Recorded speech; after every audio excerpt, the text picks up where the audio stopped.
Hello everyone, स्वागत है आपका एक बार फिर पैशनेट बोर्ड में। और आज हम बात करने वाले हैं क्लास 6 के सिविक्स के चैप्टर नंबर 6 रूरल एडमिनिस्ट्रेशन के बारे में।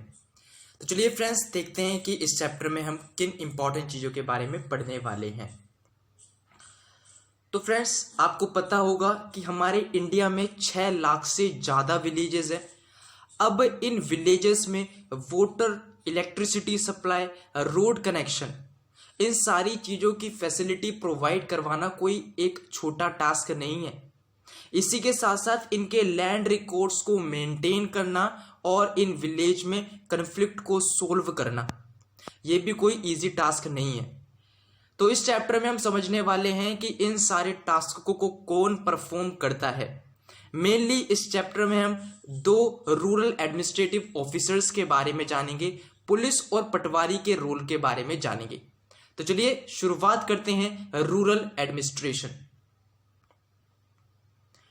शुरुआत करते हैं एक छोटी सी स्टोरी से, जो कि हमें बताएगा कि पुलिस स्टेशन का मतलब क्या होता है और पुलिस स्टेशन का काम क्या होता है। ये स्टोरी है मोहन और रघु की। मोहन जो कि एक छोटा सा फार्मर है, उसका एग्रीकल्चर फील्ड रघु के फील्ड के ठीक बराबर है। एक सुबह मोहन देखता है कि जो रघु है उसने अपने लैंड को इंक्रीज कर लिया है और मेरे लैंड को कम कर दिया है। जो मोहन और रघु का लैंड था एक बाउंड्री से सेपरेट था। अब अगली सुबह मोहन ने देखा कि जो रघु है उसने उस बाउंड्री को शिफ्ट कर दिया है और अपने लैंड को इंक्रीज कर दिया है और मेरे लैंड को कम कर दिया है। अब जो रघु था उसके पास विलेज में बहुत सारे लैंड थे। इसी के साथ साथ उसके जो अंकल जी थे वो विलेज में सरपंच भी थे। लेकिन उसके बावजूद भी, क्योंकि मोहन बिल्कुल सच्चा था और उसकी कोई गलती नहीं थी, जिसके चलते मोहन रघु के घर में गया और उससे बात करी। लेकिन रघु ये मानने से बिल्कुल इनकार करता है कि उसने बाउंड्री में कोई शिफ्ट किया है, जिसके चलते रघु अपने कुछ लोग बागों को बुलाता है जो कि मोहन को मारने लग जाते हैं। इसी बीच विलेज के मेंबर आ जाते हैं और मोहन को बचाकर लेकर चले जाते हैं। उन्हीं मेंबर में से एक मेंबर बोलता है कि अब हमें पुलिस स्टेशन जाना चाहिए। उन्हीं में से दूसरा विलेजर बोलता है कि क्यों ना थोड़े और पैसे देकर हम टाउन के पुलिस स्टेशन में जाते हैं। अब इसी बीच, इसी भीड़ में एक और फार्मर बोलता है कि बात पैसों की नहीं है, बात एरिया की है। हर एक पुलिस स्टेशन का एक एरिया होता है और उसी एरिया में जाकर हम अपनी शिकायत को दर्ज करवा सकते हैं और वहीं की पुलिस सारी प्रॉब्लम को, कन्फ्लिक्ट को इन्वेस्टिगेट करती है और उसके बाद सॉल्यूशन लेती है। अब इसी बीच बात करते करते ये पुलिस स्टेशन पहुंच जाते हैं और मोहन को वहां पर एसएचओ मिलते हैं, स्टेशन हाउस ऑफिसर, और वहां पर वो उन्हें सारी बात बता देते हैं। लेकिन एसएचओ मोहन की बात पर इनको मानने से इनकार कर देते हैं। अब मोहन बहुत ज़्यादा कंफ्यूज हो जाते हैं कि ऐसा क्यों हो रहा है। फिर मोहन अपने विलेजर्स मेंबर को बुलाते हैं और एविडेंस के रूप में एसएचओ के सामने लेकर आते हैं। तब एसएचओ मानते हैं और मोहन की एफआईआर को दर्ज करते हैं। तो ये सारी चीज़ आप यहाँ पर देख सकते हैं, मैंने आपको समरी में इसको एक्सप्लेन कर दिया है।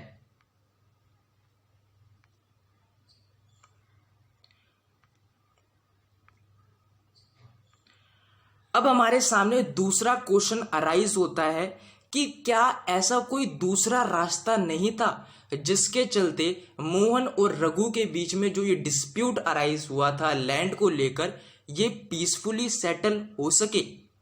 तो हाँ, ये मैटर पीसफुली सेटल हो सकता था, क्योंकि एक ऐसा इंडिविजुअल होता है, एक ऐसा ऑफिसर होता है जिसके पास विलेज में किसके पास कितना लैंड है और ये लैंड किसके नाम है उसका रिकॉर्ड होता है। हम बात कर रहे हैं पटवारी की। जी हाँ, पटवारी एक ऐसा गवर्नमेंट ऑफिसर होता है जिसके पास सारी चीज़ों का खसरा लैंड रिकॉर्ड होता है।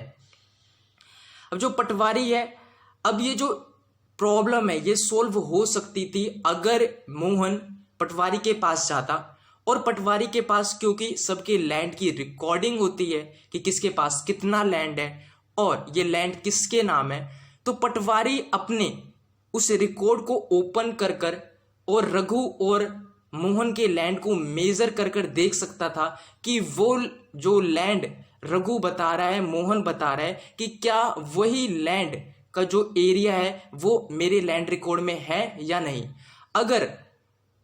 अगर जो ओरिजिनली में जो लैंड रिकॉर्ड होगा पटवारी के पास, अगर उसमें और जो रघु और मोहन ने जो अल्टरेशन करी है लैंड में, अगर उसमें कोई बदलाव देखने को मिलता है तो ये बात साबित हो जाती है कि हाँ, लैंड की बाउंड्री में कुछ ना कुछ चेंज जरूर किया गया है। अब जो पटवारी है, इस पटवारी को अलग अलग स्टेट में अलग अलग नामों से जाना जाता है। कहीं इनको लेखपाल, तो कहीं इनको करणगो, तो कहीं इनको कर्मचारी बोला जाता है, तो कहीं तो इनको विलेज ऑफिसर भी बोला जाता है, जिनके अंतर्गत बहुत सारे विलेजेस आते हैं। अब इन विलेजेस के लैंड रिकॉर्ड को मेंटेन और अपडेट करने का काम जो होता है वो पटवारी का ही होता है। अब हम बात करेंगे पटवारी की रिस्पॉन्सिबिलिटी क्या होती है। पटवारी की पहली रिस्पॉन्सिबिलिटी तो ये बनती है कि वो लैंड रिकॉर्ड को के सारी चीज़ों को मेंटेन करे, उन चीज़ों को अपडेट करता रहे। इसी के साथ साथ ये फार्मर से लैंड रेवेन्यू को भी कलेक्ट करते हैं और साथ ही साथ गवर्नमेंट को भी इंफॉर्मेशन प्रोवाइड करवाते हैं कि फार्मर ने अपने खेत पर कौन सी क्रॉप को उगा रखा है। इतना ही नहीं, इन सारी चीज को अपडेट करते रहना भी काम पटवारी का ही है। अब जो पूरे स्टेट है, स्टेट को अच्छे एडमिनिस्ट्रेशन के लिए, जिस प्रकार से सेंटर को, किसी एक कंट्री को अच्छे एडमिनिस्ट्रेशन के लिए छोटे छोटे पार्ट्स यानी कि स्टेट में बांटा जाता है। अब इन्हीं स्टेट को डिस्ट्रिक्ट में बांटा जाता है और डिस्ट्रिक्ट को तहसील और तालुका में बांटा जाता है। और जो इनका हेड होता है उसे हम डिस्ट्रिक्ट कलेक्टर बोलते हैं, जिनके अंतर्गत रेवेन्यू ऑफिसर आते हैं, जिन्हें हम तहसीलदार बोलते हैं। यानी कि सबसे पहले डिस्ट्रिक्ट, उसके बाद तहसील और उसके नीचे आते हैं हमारे पटवारी।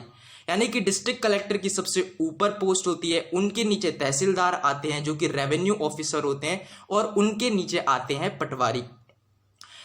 अब जो ये तहसीलदार होते हैं ये डिस्प्यूट को भी सुनते हैं लोग बागों के और उनके सॉल्यूशन को भी प्रोवाइड करवाते हैं लैंड रिकॉर्ड से रिलेटेड। इसी के साथ साथ जो ये तहसीलदार होते हैं ये पटवारी के काम को भी सुपरवाइज करते हैं और ये देखते हैं कि जो पटवारी है वो अपना काम सही कर रहा है या नहीं, लैंड रिकॉर्ड को अच्छी तरीके से मेंटेन कर रहा है या नहीं। साथ ही साथ ये भी देखते हैं कि फार्मर को उनके लैंड की कॉपी मिल पाए, स्टूडेंट्स को उनका कास्ट सर्टिफिकेट मिल पाए। साथ ही साथ तहसीलदार के ऑफिस में लैंड डिस्प्यूट को भी सॉल्व किया जाता है। अब जो फार्मर होता है उसे अपने लैंड रिकॉर्ड की कॉपी बहुत ज़्यादा जरूरी होती है, जिसके चलते अगर कभी भी फ्यूचर में उसे उस लैंड रिकॉर्ड की जरूरत पड़े तो वो उसे शो कर सके, और ये उसका राइट टू इंफॉर्मेशन राइट है। और इस काम के चलते फार्मर को अपने लैंड की कॉपी को पाने के लिए एक छोटा सम अमाउंट मनी भी देना पड़ सकता है। अब बात ये आती है कि फार्मर को अपने लैंड की कॉपी की क्या आवश्यकता पड़ती है। तो फार्मर को अपने लैंड रिकॉर्ड की जरूरत पड़ती है जब फार्मर को अपना प्रोड्यूस सेल करना होता है या फिर फार्मर को अपना प्लॉट बेचना होता है। इतना ही नहीं, उसे बैंक से लोन लेना होता है कि मुझे अपने खेत में एक कुएं को खुदवाना है, तो उसके लिए भी लैंड रिकॉर्ड की कॉपी बहुत ज़्यादा जरूरी होती है। इतना ही नहीं, अगर फार्मर को फर्टिलाइजर खरीदना हो या फिर अपनी प्रॉपर्टी को अपने बच्चों के बीच में इक्वली डिस्ट्रीब्यूट करना हो, तो इसके लिए भी फार्मर को लैंड रिकॉर्ड की कॉपी की जरूरत पड़ती है। अब हम बात करेंगे एक नए लॉ की। ये नया लॉ है Hindu succession amendment act of 2005। अभी तक क्या होता हुआ आया था, अगर कोई फादर है और उस फादर के 2 या 3 सन है, तो जो प्रॉपर्टी हुआ करती थी फादर की वो इन 2 या 3 सन में इक्वली डिस्ट्रीब्यूट किया करते थे। लेकिन पूरी लाइफ वुमेन और जो उनकी डॉटर होती हैं वो अपने फादर को बहुत ज़्यादा सर्व करती हैं, फैमिली में कंट्रीब्यूट करती हैं, लेकिन उसके बावजूद भी उन्हें उनकी फादर की प्रॉपर्टी में कोई शेयर नहीं दिया जाता, जिसके चलते हिंदू सक्सेशन अमेंडमेंट एक्ट 2005 में लेकर आया गया। अब इस एक्ट के अकॉर्डिंग फादर की प्रॉपर्टी को इक्वली डिस्ट्रीब्यूट किया जाता है डॉटर, सन और मदर में। तो फ्रेंड्स, इस प्रकार से हमारा ये चैप्टर खत्म होता है। उम्मीद है कि आपको ये लेसन समझ में आया होगा। अब हम मिलेंगे आने वाले वीडियो लेसन में। अगर आपको ये वीडियो लेसन पसंद आया हो तो प्लीज़ इस चैनल को सब्सक्राइब कीजिए, जिसके चलते आपको सारी वीडियो रिलेटेड अपडेट इस यूट्यूब चैनल पर मिलती रहेगी। Till then take care and bye bye.